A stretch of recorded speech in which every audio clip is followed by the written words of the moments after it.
इस धराधाम पर आकर के हमको आपको समझाते रहे, चेताते रहे कि अरे बच्चा यहाँ पर तुम्हारा कुछ नहीं है।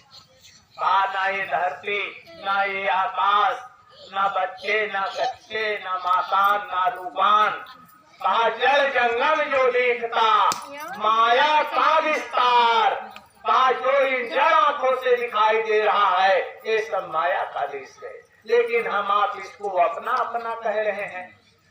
तो जब जीवात्माएं संतों महात्माओं के सत्संग में गई, उनके सत्संग को सुना, और जब वो यही कहे कि यहाँ पर तुम्हारा कुछ नहीं है, तो ये जीवात्माएं अपने सद्गुरु से पूछती हैं कि हे गुरुवर, कृपा करके दया करके हमको बताइए, आप कह रहे हो और भी जितने महापुरुष आए सब यही कहते हैं कि यहाँ पर तुम्हारा कुछ नहीं है, तो हमारा है क्या?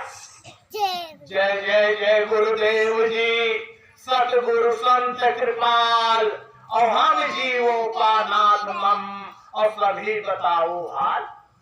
कौन हमारो बाप है, कौन हमारो धाम, और भूले भटके जीव का, और भरम मिटाओ आप। एक जीवात्मा सतगुरु से प्रश्न करने लगी कि हे सतगुरु, दया कृपा करके आप हमको बताइए, समझाइए हमें, तो हम तो इसी को अपना समझ रहे हैं कि ये खेती, दुकान, दफ्तर, ये सब बच्चे कच्चे, नातेदार, रिश्तेदार, हमारे तो इन्हीं को अपना समझ रहे हैं। और आप कह रहे हो कि ये तुम्हारा कुछ नहीं है, तो हमारा क्या है? हम कहाँ की रहने वाले हैं? हमारा पिता कौन है? यहाँ पर हम कैसे आए? कृपा करके अपनी दया से हमको आप बतलाइए। तब सद्गुरु कहते हैं कि जल जंगम जो दिखता माया का विस्तार, और पहले कुछ भी नहीं था, और ना सृष्टि ना संसार। कहा पहले यहाँ पर कुछ नहीं, जो जड़ आंखों से दिखाई दे रहा है, ना ये कुछ भी नहीं था। तो क्या था प्रेमी भाई बहनों? गोस्वामी जी महाराज ने इशारा कर दिया रामचरितमानस में कि एक अली है अनामा, आदि सच्चिदानंद प्रभु धामा। केवल वो एक मालिक था और उसके सिवा यहाँ पर कुछ नहीं था। उनकी जब मौत हुई, मसलहत हुई, तब उन्होंने 16 पुत्रों को नीचे उतारा। 16 में 5 का भेद संतों महात्माओं ने बताया, 11 का फिर भी गुप्त है।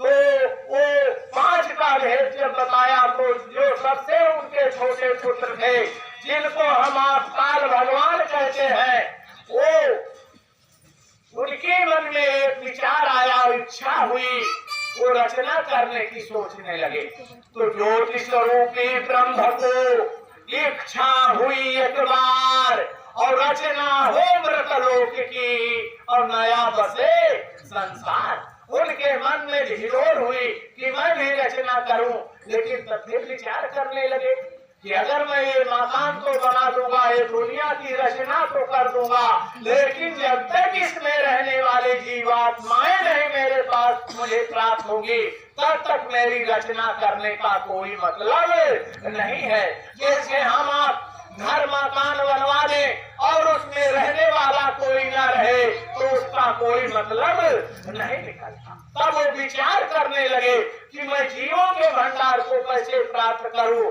तब उसने विचार करके और बैठ गए, आपस में मतलब किया। कौन?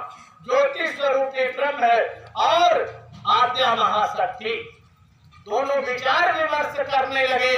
तब आद्या महाशक्ति कहने लगी, अष्टांगिनी कहने लगी कि सुनिए मेरे नाथ, और हम तुम दोनों तप करें और जीव मिलन के काज कहा, आप अकेले नहीं, हम और आप मिल करके और तपस्या करेंगे और पिता से वो जीवात्माओं का भंडार मांग करके लाएंगे, और तब यहाँ पर रचना करेंगे।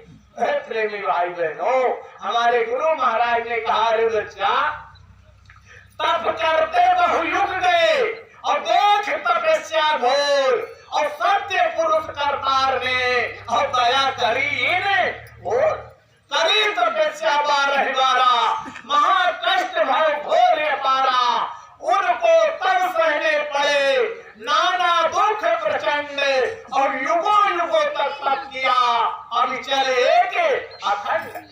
ये जीवात्माओं को लाने के लिए कितने सतयुग, त्रेता, द्वापर, कलयुग बीत गए और वो तपस्या में लीन रहे। जब उनकी तपस्या से खुश होकर के वो परम पिता परमात्मा ने कहा कि क्या तुमको चाहिए, मैं तुम्हारी तपस्या से खुश हूँ, बोलो तुम्हें क्या चाहिए। तो काल भगवान ने कहा कि मैं ऐसे आपकी बात पर विश्वास करने वाला नहीं हूँ पिताजी। कहा मुझे निर्वाचा दीजिए। ज्योतिष रूपी ब्रह्म तब बोले गिरा प्रवीण, और मन चाहा वर मिलेगा, और वचन दीजिए तीन। कहा कि मैं ऐसे आपकी बात पर विश्वास करने वाला नहीं हूँ। जैसे है प्रेमी भाई बहनों, अगर किसी के सामने हम किसी से कुछ मांग रहे हैं तो अपनी फरमाइश हम करते चले जा रहे हैं। जब तक वो हमारे सामने हुकारी नहीं भरेगा, वचन नहीं देंगे कि भाई तुमको हम देंगे, तब तक हम चाहे जितना मांगते रहे कोई मतलब निकलने वाला नहीं है। तब उन्होंने कहा, सत्य पुरुष ने तब कही 3 बार यह बात, और मन चाहा वर मिलेगा, और संशय तजिए तात। कहा जो कुछ तुम मांगते हो मैं निर्वाचा दे रहा हूँ कि तुमको मैं दूंगा। अरे प्रेमी भाई बहनों, परम पूज्य स्वामी जी महाराज ने कहा, अरे बच्चा, तब जब निर्वाचा कटा लिया तो कहा, उनसे कहने लगा कि लोक रचन की इच्छा मोरी, और रचना हो गया प्रभु तोरी। जग रचने की आज्ञा दीजिए, और मोर मनोरथ पूर्ण कीजिए। कहा मैं यह जग की रचना करना चाहता हूँ, आपकी इच्छा हो जाए, आपकी मौज मसलहत हो जाए तो मुझे थोड़ा सा जीवों का भंडार दे दो, जिसके द्वारा मैं अपनी की हुई रचना में इन सब जीवात्माओं को डाल सकूं।